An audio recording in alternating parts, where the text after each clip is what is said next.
On this episode of Opolis Public Radio, we dig into the challenges around creating technology that will support decentralized organizations, the legal framework of the employment commons, how to form an LLC, what exactly structural benevolence is and why it's important, and collective capitalism.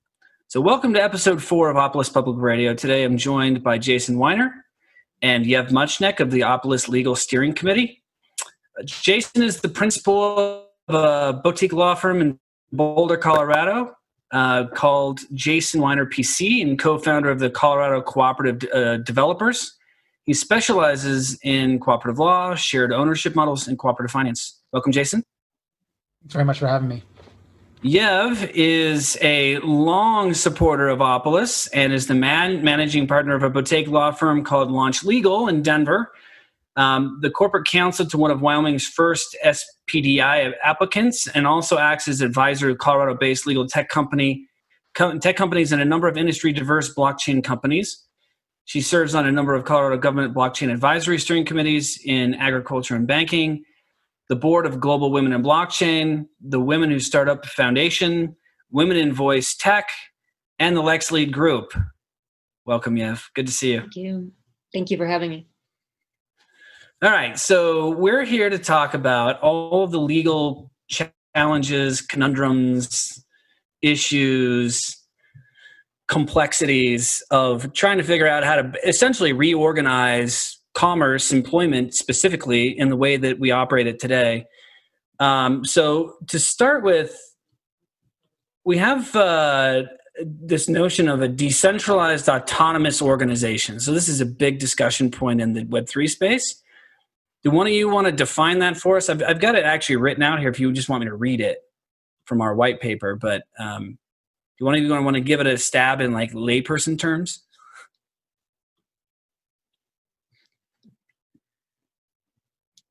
Jason, do you want to give it a go? I can just read it. I mean, if you want. So a decentralized autonomous organization, or called DAO, or sometimes labeled as a decentralized autonomous corporation, DAC, is an organization represented by rules encoded as a computer program that is transparent, controlled by shareholders, and not influenced by a central government. The DAO's financial transaction record and program rules are maintained on a blockchain. The precise legal status of this type of business organization is unclear. All right, so this is where things get kind of tricky, right? When we talk about like having DAOs or decentralized organizations actually have recognition in like the call it the analog world or the real world, right? So the legal status of DAOs. Let's talk about that. Tell me why this problem exists and what. Go ahead, Yev. Yeah, so I mean I think you hit the nail on the head. So one of the main issues that has been cited for DAOs is the lack of a recognized legal status, and the lack of kind of this legal wrapper to an organization of individuals or companies. And then the ensuing kind of liabilities that result from the actions of this group. And, by kind of a failure of having this formal legal status, you default under traditional legal principles, you default to general partnership status. And one of the main issues with general partnership status is the fact that there's unlimited liability. There are a host of fiduciary landmines for the consortium that's part of this group. So not really having kind of a formal legal status to it, and then also not availing yourself to the legal protections that come with, for example, an LLC or a corporation or a cooperative has been a big issue for the decentralized world. And failing to kind of have those protections and desperately seeking them while trying to organize and have decentralized governance has been spoken about for the last couple of years, and trying to find a solution for that. Absolutely. So the notion of sort of legitimizing decentralized organizations is really the topic at hand, and cooperative law seems to be a big part of that. Jason, tell us a little bit about your work in cooperative law, and then how you see this sort of application or the use case here at the Commons, the employment commons, being important to this sort of merging of two worlds. Yeah, it's interesting that in the kind of Web 3.0 and the DAO movement, we're hearkening back to concepts and frameworks that have been around for, in some cases, hundreds of years. I like to call the cooperative the original social enterprise business structure. We have this advent in the last 10 years of the public benefit corporation, which is a corporate entity to expand the scope of consideration for corporate directors and penetrate the rigidity of the corporate fiduciary duty to maximize shareholder value, shareholder primacy problem. And that problem arose as an economic construct by Milton Friedman in the 70s, and we've been kind of seeing the faults and the damage done by that orthodoxy through both corporate the externalization of corporate conduct, fraud, and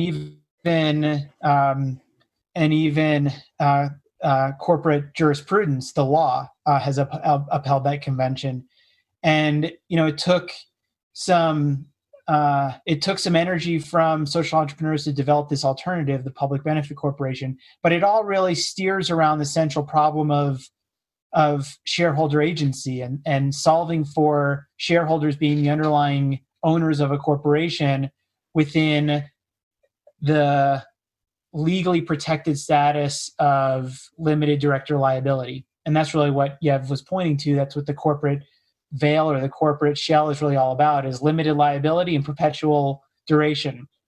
A general partnership doesn't have either of those things. It lives only as long as the general partners, and the general partners are liable jointly and severally for the acts of one another. And so we overcame that problem with the corporation. But it's interesting to me that the alternative in creating kind of a virtuous cycle of value creation and value and beneficial and the distribution of benefits back to the creators of value has been around for hundreds of years. We've had corporate statutes in the U.S. Going back to the 30s. They predate the LLC statutes. They predate, in some cases, even corporate statutes. The model corporations laws were really kind of developed in the 60s and 70s. And we've seen really proliferation of cooperative formations and conversions in the last 10 years, I think, as a response to the attempt to kind of put Band-Aids on the symptoms of corporate capitalism and consolidation of corporate power. And we're starting to see a move away from wholesale, corporate agency to a tradition that shares in governance, economic benefit, and participation within stakeholders instead of just shareholders, right? Yeah. I mean, that's the whole notion, is we're moving away from just that highly centralized point of power, which is shareholders represented by board directors, and having that be like the exclusive focal point of all decisions, right? I mean, that's really that's the crux of the problem. Yeah, and that relationship is really just focused in on the narrowest view of me as a shareholder, which is I contribute capital, and my only expectation is you're going to grow the value of that capital. That's exactly Whereas right. the cooperative, as you say, it treats you as a wholer person or entity. You're here for financial participation, not extraction. You're also here to gain access and to benefit from a collective. And the cooperative laws around the country, to the surprise of many, incorporate social and environmental values into the laws themselves. And so in a lot of ways, these laws, these entities exist for social purpose, for environmental purpose, far earlier than the public benefit corporation or any other corporate structure for that matter.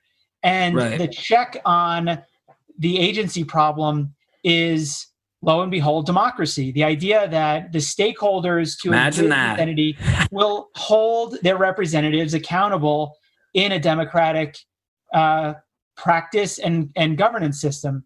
And it works quite well. And we have multi-billion-dollar cooperatives operating at scale around the world, all the way down to 3, 4, 5-person collectives that operate with very little formality. So it's a really rich tradition. It's a really interesting and dynamic space to be in. Yeah, 100%. I 100% agree with it. What's interesting is the Web3 social kind of goals, right? If you really look at Web3 and what Web3 tech is trying to accomplish, it's kind of gone the kind of the extreme other direction, right? Where it's like, well, we're going to just solve all these social problems through code. Like, we're going to make sure that everything's immutable, governance is done transparently on chain, like all these different things, but this just doesn't really work very well in the current legal landscape, right? Like, if you're going to have essentially an entity that just doesn't exist, but it does, and it's creating value. I mean, the key number one thing that I've seen, or at least my take is that the powers that be care about in the world of economic transfer, it's really about paying tax. So if you're looking at transactions or commerce or payroll or employment or any of these things, the governments want to know that they're getting their taxes paid. That's really what a lot of this is about. I mean, if you look at the regulatory pronouncements around cryptocurrencies and things, a lot of questions around, well, how do we track it? How do we trace it? How do we get paid? That's like the major narrative, right? It's money laundering and all this other stuff. Some of it, I think, is a little bit of a red herring because I think there's some underlying worries about dethroning the US dollar and things like that, but that's a whole different conversation. But it seems like this cooperative law concept, as you said, is rich in tradition. It's not anything new. The concept of a guild is not anything new. A cooperative collective, none of this is new. We've been doing this for hundreds and hundreds of years.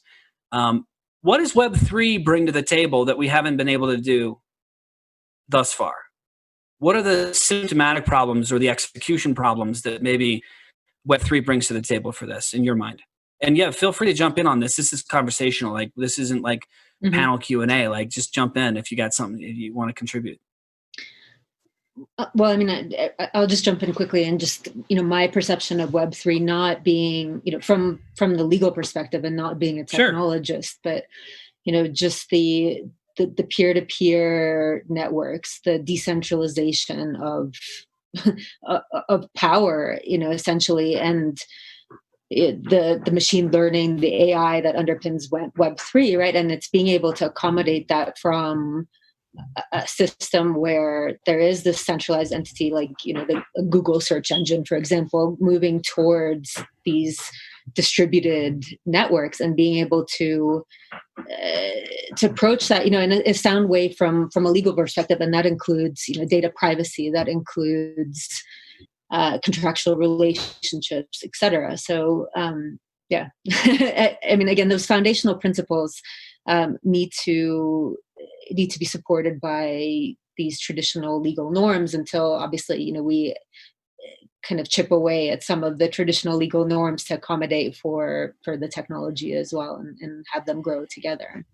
And I think, well, I'm gonna offer an idea here, and we've been doing unions for a long time too, right? So unions are not new, but when you look at unions today and what they look like, there's a lot of controversy about whether even unions are even worth anything anymore, like, or if they've outlived their usefulness. And I think a lot of that criticism comes from corruption or perceived corruption in sort of the union formation and the union governance, right? So you get these highly centralized powers that come to be in a lot of circumstances. Most unions I'm aware of are geographical, right? So like, you'll have, not all of them, but like, or they'll be split up into like districts of unions, right? Or like locations, like I don't know exactly what they call them, but and then there's like the question of membership, right? Like, sometimes it's forced membership. It's not really optional if you want to practice the trade, right? So like, it seems to me, at least this is what I'll offer, that Web3 technology really helps solve some of the governance issues and transparency issues that I think are the main criticism points of unions. I mean, do you think that I'm on the right track with that? Do you think that the legal framework by itself is great, but then like adding these features of transparency and governance are, in a fair, distributed way are going to be really the thing that maybe bring unions back to more prominence? What do you think?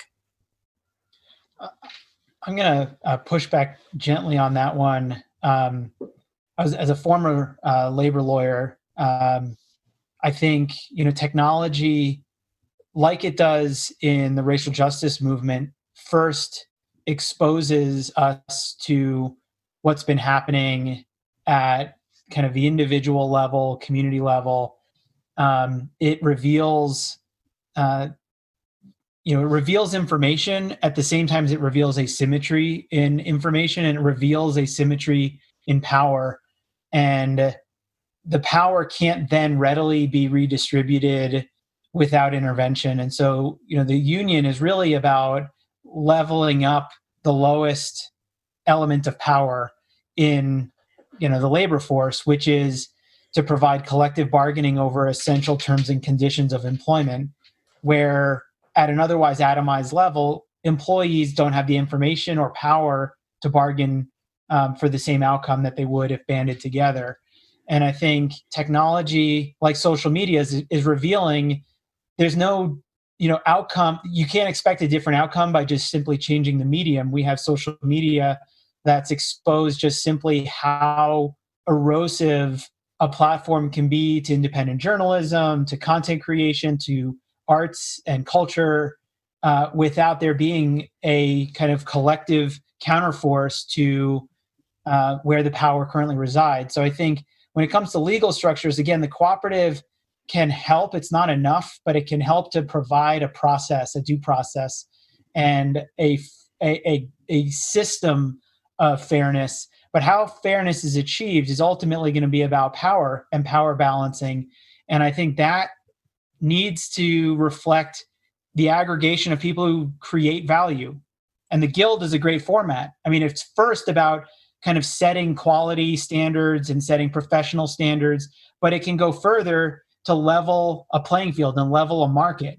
And it can do that in a variety of ways that you just can't do through either government intervention or governance itself.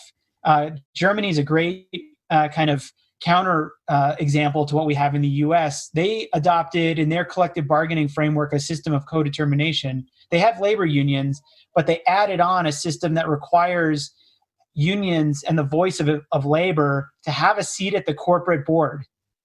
We don't have that in this country. We have an economic system of collective bargaining, but there's no governance layer. And there are other places where there's a governance layer and far less collective bargaining.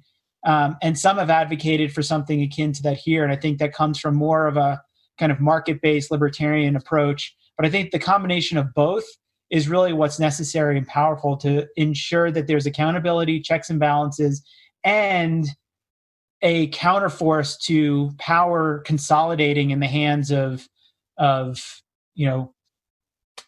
corporate directors and executives and whoever. I mean, whoever might want to grab the power, right? I mean, that's or it defaults. I think there's a strong argument that power defaults to a catch basin of white men in America, at least, and that takes an active counterforce to redistribute. Yeah, it seems like when you talk about having a non-hierarchical system, unless you have a way to manage governance and decision making in a non-hierarchical system, it defaults right to the power vacuum, which is whoever the loudest barker is, or whatever, right, or whoever happens to have the biggest ego and the biggest hands and the biggest truck to run off with things. So. Yeah, I agree. What's interesting about this is when we started the legal research on this, probably 2 years ago, longer actually. It was so I coined a term. I call it the tragedy of the boardroom, which actually describes this singularity of sort of decision making for board directors as it relates to shareholder value. And one of the simplest descriptions of this. It's the erosion of benevolence. most startups are super like kumbaya, drink the Kool-Aid. Oh, if you look back at Uber's early marketing, we're freeing the taxi cab drivers. We're going to pay them more and you're going to pay less for a ride. And here, take a hit, right? I mean, it was literally that like simplistic. And then you fast forward, and what happened is there's a time and size relationship to benevolence, and it actually it widens, right? So it's very close in the very beginning, and because you're young, you're a young company, you're very excited, you have these benevolent and altruistic ideas, and then you're going to go change the world for the better. But then the reality of capital interests and investors and what they have fiduciary duty to do and drive returns and how they exit and all of these things contribute to decision making that ultimately creates a wide gap between value and stakeholders, right? Because it's really only about shareholders. To give you an example, Andreessen Horowitz invested $10 million, if I recall, or if just off the top of my head, in Lyft. Okay, and Lyft is the better of the two, of course, to them, right? They're the nice guys compared to the jerks that are over at Uber, right? But when you look at the exits, right, they got $1.3 billion on the public exit from that, and the average Lyft driver doesn't make minimum wage. Okay, now I'm not a rocket scientist. This is literally on the back of my napkin after 6 drinks. Like, I don't need to be clear-headed to see that this is pretty. Like, wait a minute, your entire market, your entire value drivers, your metrics are all about drivers, rides, and revenue that are all on the backs of people who don't even work for you. Like, it's this amorphous sort of DAO-esque type of thing, and all the value is concentrated in one area. And it's just like, that's just crazy. Now, the way I always describe this is it's just a byproduct of the game that we're playing, right? When you look at game design and economic incentives and all of this and legal frameworks, input output, right? So like, because we have the fiduciary duty laws and because we have all of these things, and most people organize as a C corp in games like this is going to be what you get, right? It's fundamental to the outcomes of how the game design was set up, right?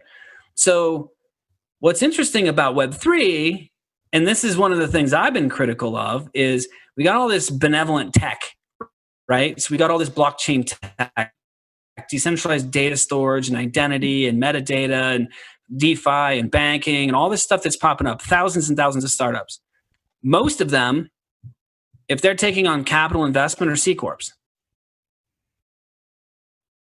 Okay, I've seen at least in the past year, at least a handful of really quality startups that I'm aware of take outside VC money and completely productize and abandon almost their entire narrative around open source and accessibility and democratization and all of this. Like, they're almost not talking about it at all. Do you guys share with me in that feeling that, like, it's sort of an irony that we're talking about this, like, this new internet, this benevolence, this technological benevolence, but then we're building it on top of frameworks that are highly centralized and have these built-in, Achilles heels. They're flawed. Like, it literally is. It's not just ironic. It's almost like, how does anybody calculate that will ever work? Comments? I mean, feel free to. Yeah, I mean, that goes back to this whole the explosion of the sharing economy, right, that you just touched upon with Uber and Airbnb, and it quickly kind of grew into something that wasn't user-centric, right? It wasn't tailored for the end user. So now this, I guess, I mean, Jason, you know more about this than I'm trying to catch up to your knowledge. But obviously, platform co-ops and the theory of platform cooperativism, where it's driving kind of social, political, economic philosophies, I guess, into a movement into the next economy. And that, I think, is very much aligned with the pace of Web 3.0. So why did, out of curiosity, I totally agree. Why do you think then that instead of like adopting more, like people doing more cooperative law and PBCs with like protection mechanisms for governance and decision making and power distribution. Why do we see a whole bunch of foundations and not-for-profits and stuff popping up? Why do we see this? I don't understand. We should have and again, Jason can speak to this more. Yeah, but I mean, traditionally, just the cooperatives as a legal construct didn't allow for the investor member, right? And just kind of with the flexibility of the ULCAA, and I'll hand the mic off to Jason, but it does allow. Colorado is for obviously a little different, I think, for a couple of specific reasons. And Jason, you were involved in writing this, so like, why don't you fill in the color on that? Yeah, no, I didn't write it, but yeah, you're absolutely right. And I think what we're dancing around is what we're seeing is the designed outcome of venture finance and corporate finance. We shouldn't be surprised at the productization, commoditization of software and tools and social media and all the rest. The structures enable those outcomes more often than not. And that's precisely why we're seeing it so much. And so should we be surprised at all that like an idealistic open source play raises some money and now all of a sudden it's, closing the gate and looking at proprietary licensing and, data analytics? No, that's exactly how you build enterprise value to scale and sell. And that's all in service of finance.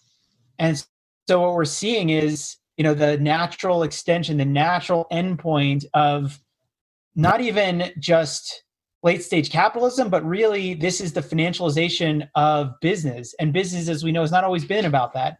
The cooperative, on the other hand, keeps at bay the tendencies and urges of finance by making us have a real and kind of dynamic and deep conversation about value. And the Uniform Limited Cooperative Association Act, that's a mouthful. It's a uniform statute that was drafted in 2008 and 9 by the mentor of my mentor. I'm the beneficiary of that work. My partner, Linda, was on the committee that drafted Colorado's version of ULCA. But ULCA was drafted, and then it was adopted by the Uniform Law Commission, which is a commission of academics and attorneys around the country that review and sign off on model statutes.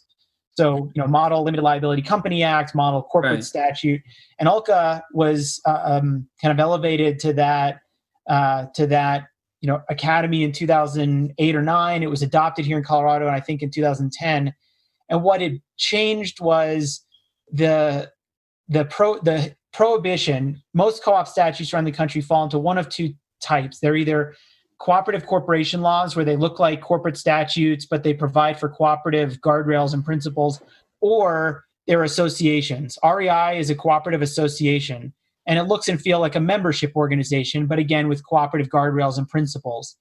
And ULCA took a middle road, and it said, you can essentially form and run this thing like a limited liability company. You can kind of self-govern almost in any way you want, except for the most essential, crucial, defining characteristics of the cooperative. There's certain immutable characteristics that if you were to violate, make you something else. But if you want to call yourself a co-op or a limited co-op association, there's certain things you cannot do.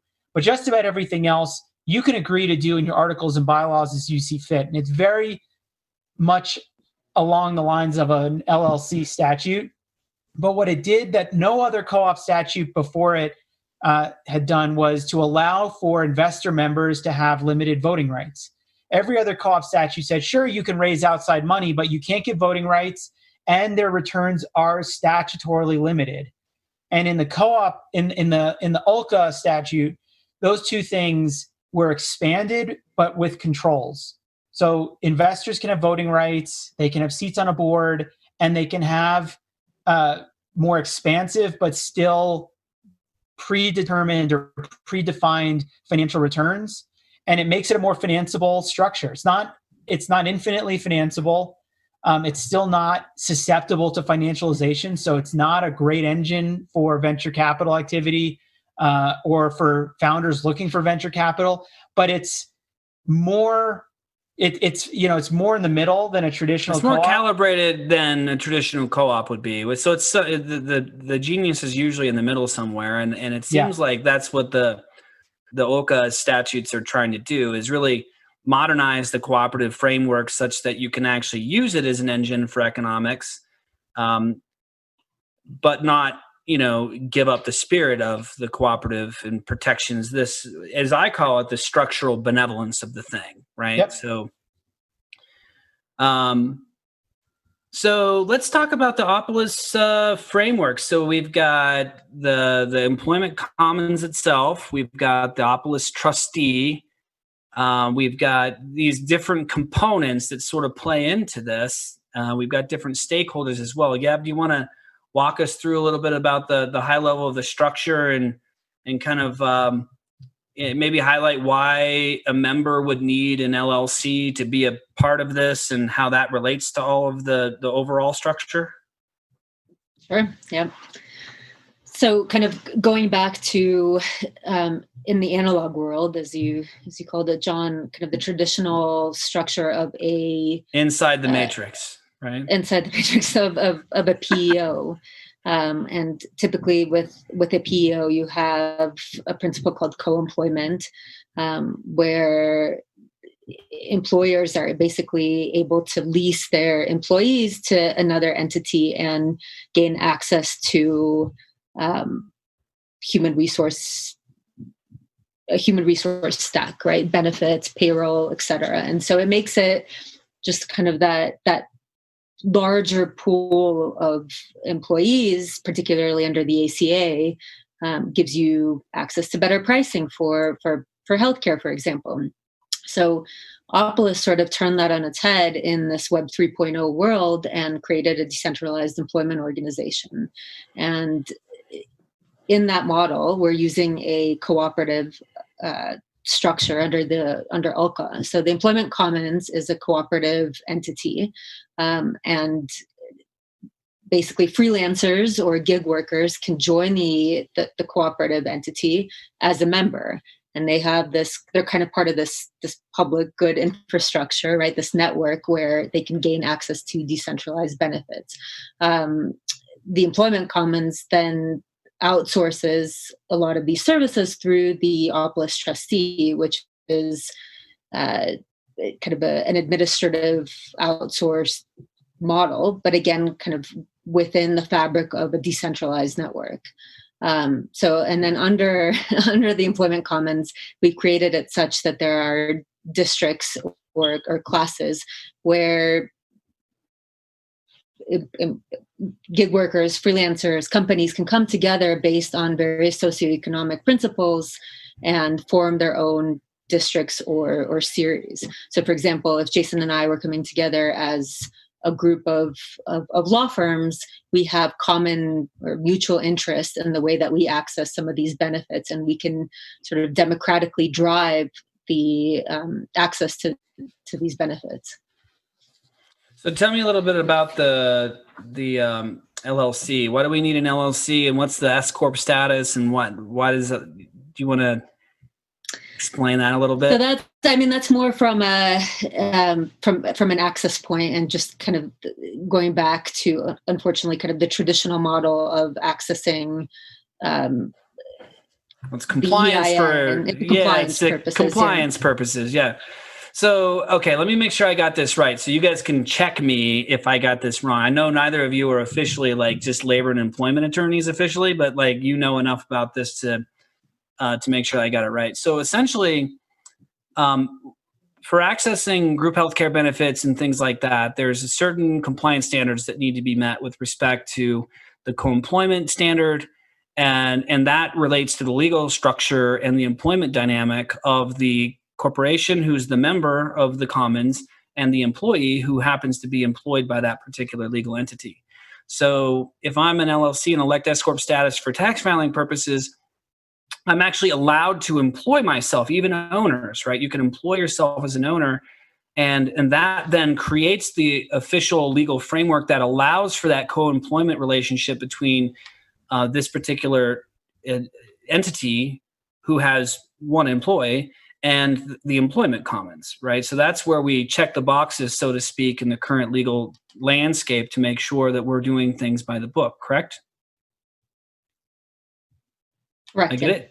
Mm-hmm. Yes. I've been sleeping in this for a while, so I think I got it. But there's one point I wanted to highlight from Yev's summary, which was simple and clear, by the way, and it made it easy for me to follow as I've been kind of coming up to speed on all this. We talked earlier about the place of the labor union, and Yev talked about how members can organize into groups. We're calling them series here, and what that does is it accomplishes a kind of quasi collective bargaining unit. It's like a guild. It's like a guild almost inside the commons. Yeah, but it plays on one of the kind of powerful characteristics of the cooperative, which is to leverage collective purchasing or leverage collective need to achieve scale. And the cooperative has been doing this for consumers and for businesses, again, for a long, long time. And it's what allows independent businesses to really compete with consolidated corporate entities. So you think Ace Hardware, all of the national locations, Ace Hardware stores are independently owned. Some are co-branded as Ace Hardware, but they're not franchisees. They're independently owned businesses that are wholesale. They're members of a purchasing co-op. Ace Hardware is a national supplying co-op that provides branded wholesale products to the locations. And each store, if you were to liken it to this guild, is a grouping of businesses that allows them to purchase product at the same rate that Home Depot is able to purchase wholesale product or something close. And so the guild is a form of market-based collective bargaining. And it can be a really powerful driver for benefits in an era when more than 50% of the workforce in America are non-employee contractors or freelancers. Well, if you look at the trends, 2028, 90 million people in the U.S. are going to be doing this. Yep.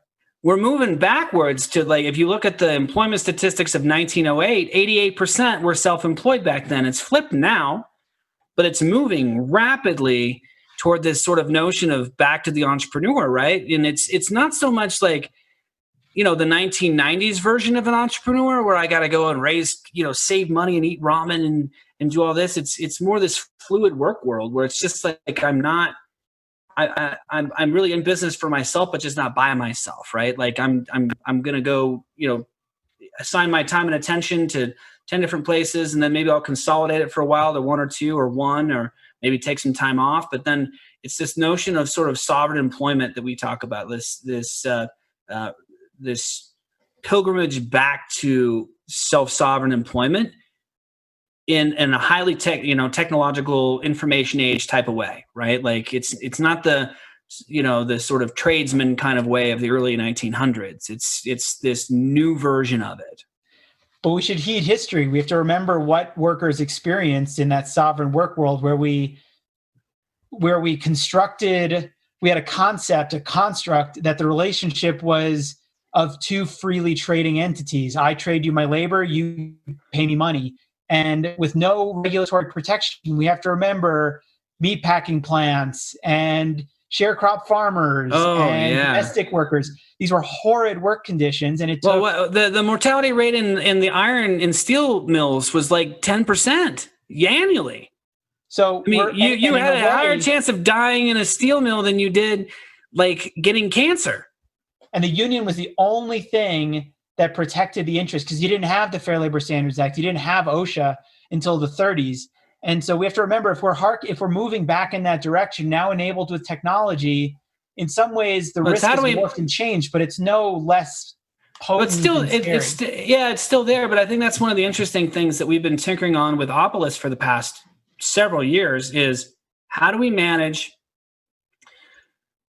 avoid the sort of power concentration tyranny in any context? How do we maintain mutuality in this, this duality of relationships, service consumer and service provider? Because that's really, we're not, I kind of would prefer to kind of do away with the paternalistic terms of employee and employer, because I just think it doesn't really accurately describe the new social construct of employment and where we're moving. But I 100% agree with you. If we don't learn from history, we're going to just repeat it. I mean, that's classic. That I didn't make that up. That's who even said that. He who forgets history is doomed to repeat it. Was that Churchill or Roosevelt or somebody? I don't remember. But it's true though, right? So we have to make sure that there's, well, number one, I think it's interesting because, a lot of people are really quick to demonize capitalism and corporations, right? But it's the bastardization of capitalism through corporatism and centralized control and other sort of highly extractive primary shareholder, exclusive shareholder rights kind of thing. Surveillance capitalism. Yeah, exactly. It's exploitive. Capitalism has become exploitive, and it's not. There's no reciprocity. Forget mutuality. I mean, reciprocity is really sort of absent from this sort of economics equation.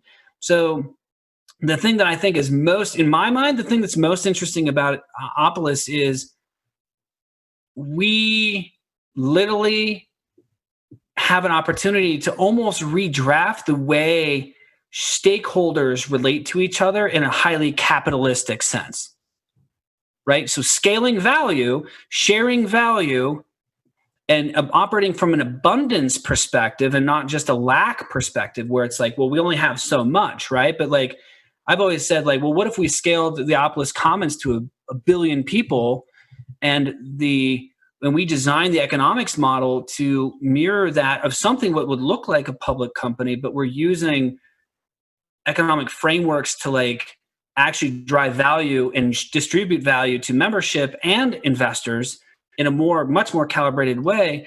I mean, it seems like a lot of the demonization of this or that is like missing the beauty of taking a little bit from here and a little bit from here and take a little union, a little co-op and a little guild and a little Web3 and, mix it all up. And then here we go. We've got this like this new thing that we might even call community capitalism.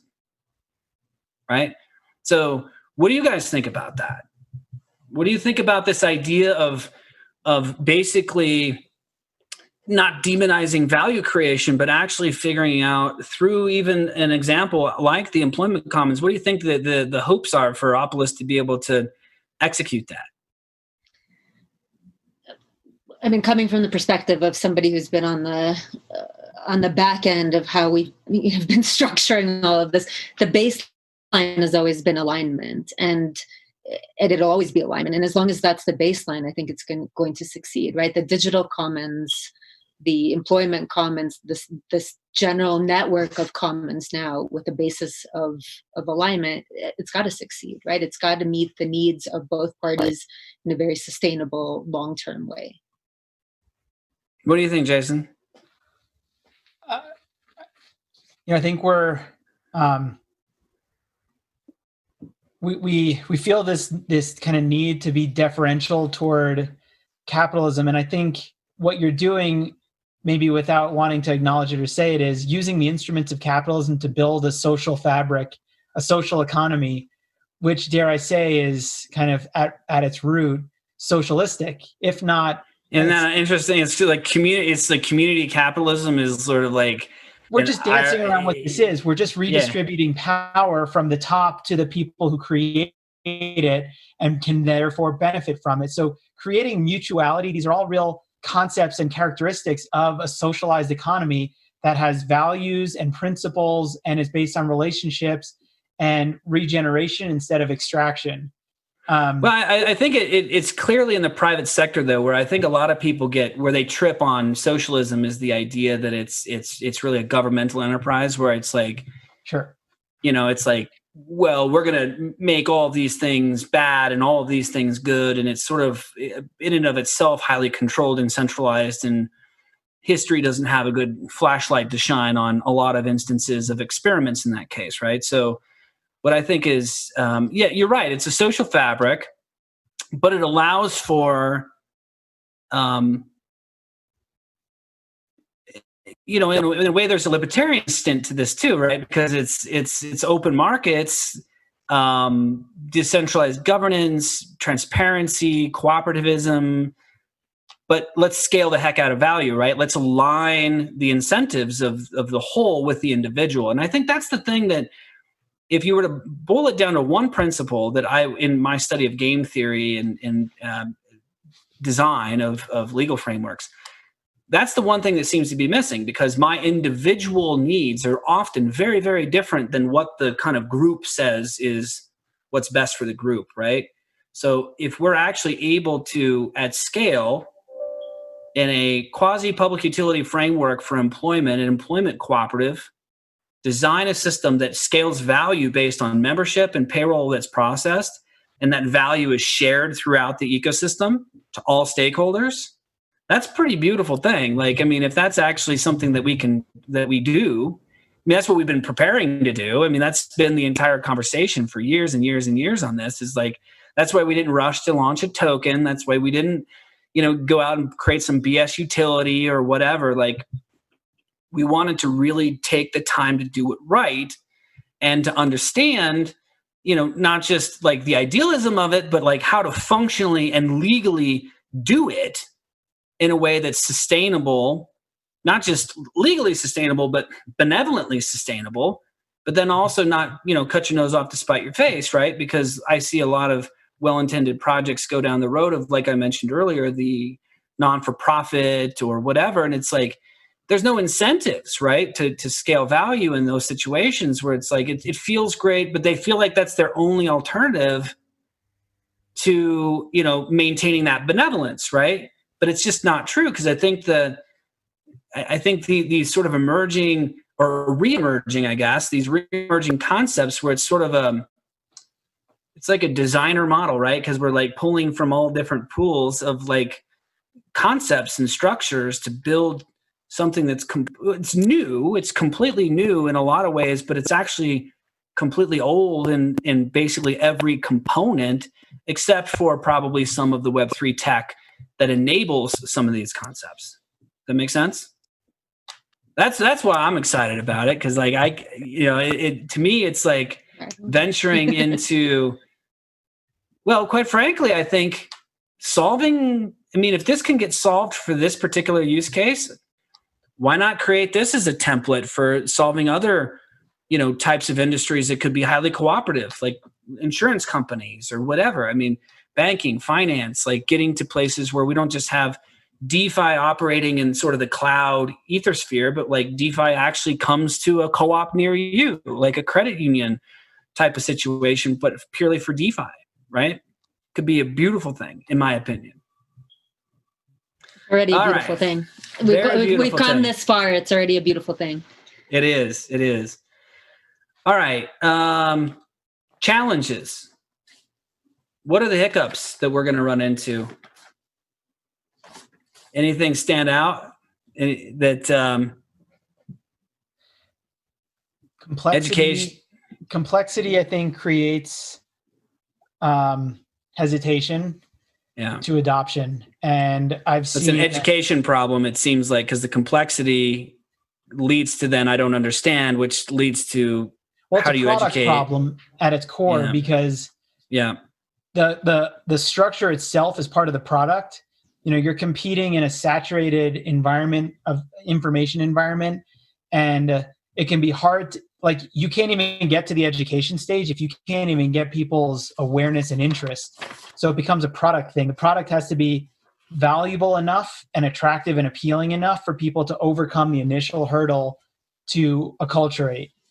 And that's a product issue. That's not actually an education issue. The education is, I've described co-ops as the Apple of business models. It should be self-explanatory. It involves a lot of unlearning. So once you're there, it's rather natural and intuitive. Yeah. But to get to the point where you're open enough to learn it is hard. So I think it's a product design question, and it's a value prop question. You have to be appealing enough for people to want in to do the learning. Well, and ironically, with COVID-19, in the US, we've got 30 million people that have been in and out of unemployment in some form or fashion in the past 3.5 months. I mean, I think this is a pretty good time where people are wanting to learn about, like, they've, between this and 2008, they've kind of had it when it comes to like the disposal. Well, it's the proof of the broken social contract, right? Like back in the 60s, come here, pension, retirement, trust, loyalty, all this stuff. Like, hachoo. Oh, everyone's off. We got to we got to call it all off. Everyone's got to go home.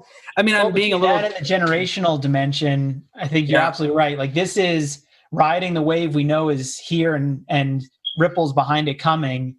Then the Zoomers, that's the Zers. They're not even, they're already over 50% doing freelance full time. So like they look at their parents, whatever generation they are, Xers or Boomers, and they're saying, no thanks to that misery. Like they watched Office Space one too many times. I did 15 minutes of actual work today, just enough not to get fired. Like that can't be, it's a caricature, but it's kind of true. If you look at the statistics and how people are so disengaged from their work today, there's a disconnect between that human creativity and fulfillment of that laborious exercise and the reality of like the means to an end culture that we've built, right? Like huge disconnect between that. I think this is, as difficult as this time is, with all difficult times come, opportunities for growth and understanding and learning and development and advancement. And I think this is a big opportunity for all of us. I think it'll be interesting to see how it comes down. Well, thank you to the both of you. And we're going to open it up to questions to see if anybody has any really quickly. So if you have a question, feel free to dump it in the Q&A section. If not, I'll put on the hold music right now. Just kidding. I don't have any. While we're waiting to see if anybody has any questions initially, is there anything else that either of you wanted to say or contribute?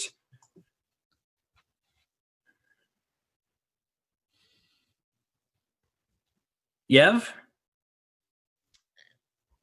We're really, this is, yep. I was just saying can you hear me? Sorry. Yeah, you were kind of cutting it out. I was just saying that this is something that hasn't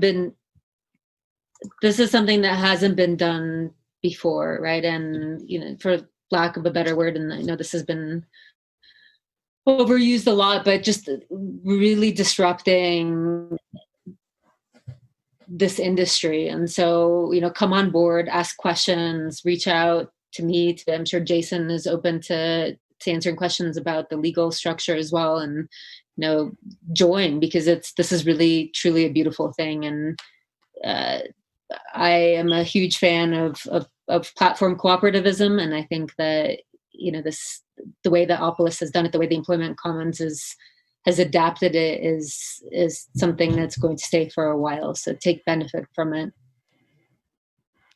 I couldn't agree more. So, just to kind of dogpile on that point, the way to see self-sovereign employment become a reality is to join the movement. And the cool thing about this is it's not just this is something that everyone's already doing. If you're a freelancer or a gig worker or an entrepreneur or independent contractor, you're already probably doing all, if not, you should be doing all of these things. You're out looking for healthcare and you're doing insurances and you're having your accounting and payroll done and all of these things. Like, come join the Commons, because really at the end of the day, the way we see it is the economic engine or the commercial experience of a person really begins at the protocol layer of commercial activity, which is payroll. It's employment. And having that layer be completely owned and all of the power in the individual, but through a community and through a network, to me is really setting the table for pretty much everything else to be recalibrated for mutuality and reciprocity in commercial experiences. So getting this right is really the core fundamental component of this commercial social change that we're all talking about. And it's really, really important that to support it, that you come and join. So please do get in contact with us. If you're listening, if you're watching, you can go to our website and even set up an appointment to talk with me directly. So we're going to be out on the front lines. If there's anything that you need, we're there. So first off, before I close, we don't have any questions come in from the group. So I guess we did everything flawlessly. Thank you to those in attendance watching here live.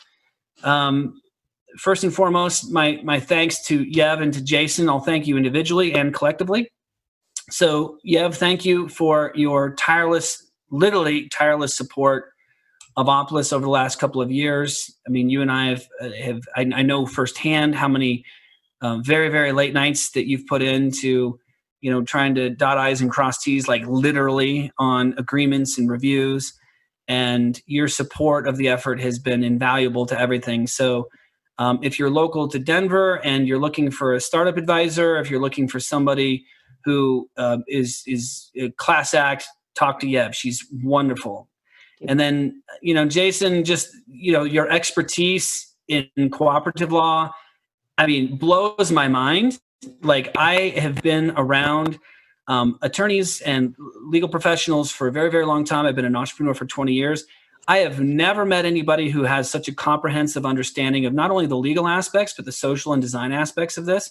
So to have both of you on our advisory steering committee for legal frameworks is just a very big blessing to the effort. And I'm personally grateful, but I know that the effort itself, Opolis, is grateful as well. So thank you for that. So everybody, thank you for joining us on this episode of Opolis Public Radio. Remember to subscribe to Opolis YouTube channel for more videos just like this. You can also subscribe wherever you listen to podcasts, your preferred audio version. Remember, if you're a freelancer, gig worker, entrepreneur, independent contractor, looking for an employment solution to make your life a little bit easier, visit opolis.co. That's opolis.co.